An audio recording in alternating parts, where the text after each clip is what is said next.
प्रायोजक हैं cancer healer centre, new beginning. नमस्कार, मैं हूं पद्मजा जोशी। आप देख रहे हैं आज की अड़ी। महाराष्ट्र में कुणाल कामरा ने अनेक नेताओं के ऊपर, जिसमें एकनाथ शिंदे उप मुख्यमंत्री महाराष्ट्र के शामिल हैं, उन पर एक जोक बनाया था, एक कॉमेडी स्पेशल बनाया था। उससे जो बवाल शुरू हुआ उसको अब 24 घंटे से ज्यादा बीत गए हैं, लेकिन यह विवाद थमने का नाम नहीं ले रहा है। आज एक बार फिर बीएमसी उसी स्टूडियो में पहुंची जहां कुणाल कामरा ने यह विवादित गाना रिकॉर्ड किया था।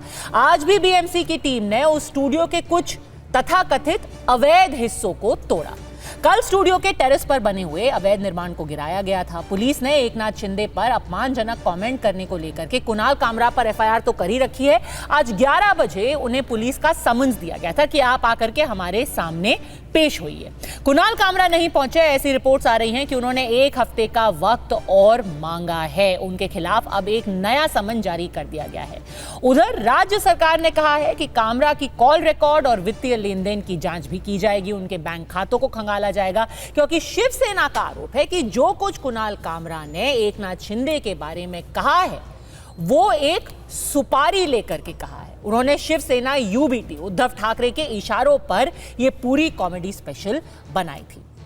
कल की तरह आज भी जगह जगह महाराष्ट्र में कुणाल कामरा के खिलाफ शिव सैनिकों ने प्रदर्शन किया, लेकिन कामरा जो कि तमिलनाडु में बैठे हैं, उन्होंने सबके बीच एक नया बयान जारी किया। उन्होंने साफ साफ कह दिया कि मैं माफी नहीं मांगूंगा। उन्होंने ये कहा है कि अगर कानून सही तरीके से काम करेगा तो मैं उसके साथ कोऑपरेट जरूर करूंगा, लेकिन माफी मैं नहीं मानूंगा, क्योंकि किसी भी नेता के खिलाफ कोई जोक क्रैक करना या फिर उनका मजाक उड़ाना ये तो हमारा अधिकार है। ये संविधान के हिसाब से हमें ये अधिकार मिला हुआ है। इधर एकनाथ शिंदे ने भी एक इंटरव्यू में कहा कि कुणाल कामरा किससे सुपारी लेकर ऐसा करते हैं उसकी जांच करना जरूरी है। अभिव्यक्ति की स्वतंत्रता जरूरी है, लेकिन किसी के कहने पर आपत्तिजनक टिप्पणी करना यह गलत है।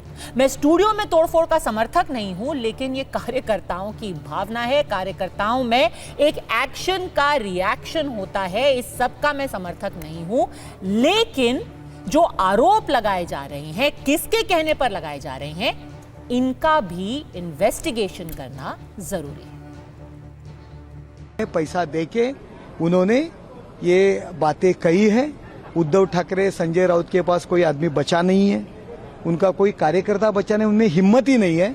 इसीलिए कुणाल कामरा जैसा लोग आगे कर रहे हैं, लेकिन उसको तो रिएक्शन मिलेगी, क्योंकि शिवसेना एक रिएक्शन पार्टी है, उसको रिएक्शन तो मिलेगी। और हमारे नेता के बारे में कोई अनाप शनाप बातें करेगी तो हम उनसे छोड़ेंगे नहीं।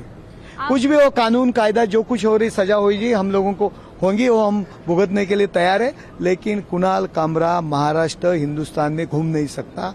नहीं, he will be punished if you are going to insult honorable Supreme Court, if you are going to insult honorable Prime Minister of India, if you are going to insult Hindus, gods and goddesses, it is not tolerable.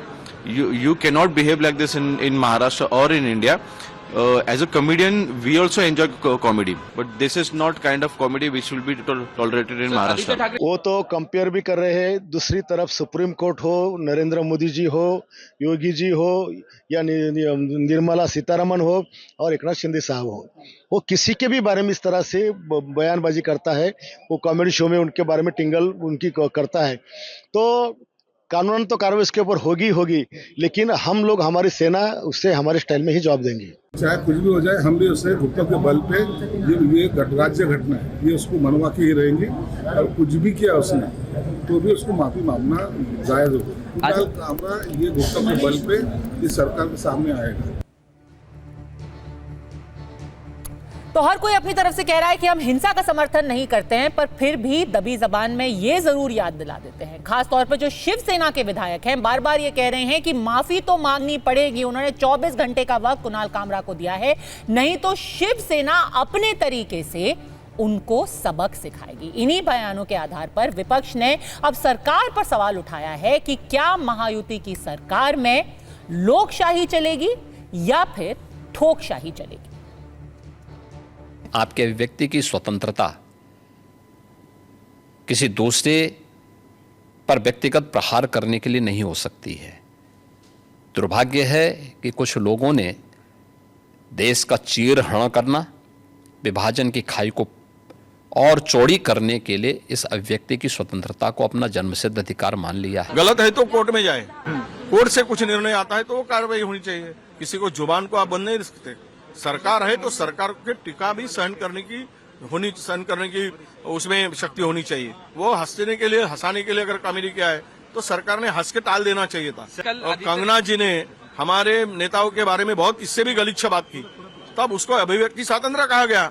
यही सरकार ने, महाराष्ट्र की सरकार ने, कामरान को माफी मांगने की जो बात हो रही है, उसने जो निर्णय लिया है कि मैं माफी नहीं मांगूंगा, उसका निर्णय सही है। आप जो है कॉमेडी के नाम पर उनकी इज्जत उछाल रहे हैं, उनकी अपकीर्ति कर रहे हैं, उनके काम को डिसरिगार्ड कर रहे हैं। शिंदे जी जो है वो कभी किसी जमाने में रिक्शा चलाया करते थे, आज वो अपने दम पर इतना आगे आए हैं। और ये कौन, उनके खुद की क्या क्रेडेंशियल्स है, कौन है ये लोग? तो ऐसे में अड़ी के आज के सवाल हैं बिल्कुल सीधे। क्या सत्ता में जो लोग बने हुए हैं वो किसी के भी खिलाफ ऐसे धमकी दे सकते हैं? क्या सच में अब ऐसे दिन आ गए हैं कि मंत्री और विधायक किसी के लिए कहेंगे कि हम उनको उनके घुटने पर ला देंगे? और एक सवाल दूसरे पक्ष से भी है, अगर आप सिर्फ सिलेक्टिवली किसी की आलोचना करेंगे, कई ऐसे और भी राज्य हैं, पश्चिम बंगाल हो गया, तमिलनाडु हो गया, वहां पर भी पत्रकारों के खिलाफ, यूट्यूबर्स के खिलाफ कोई भी अगर जोक बनाता है उसके खिलाफ एक्शन लिया जाता है। उस वक्त यही लोग चुप्पी क्यों साध लेते हैं? क्या विचारधारा के मुताबिक ही फ्रीडम ऑफ स्पीच का फैसला किया जाएगा?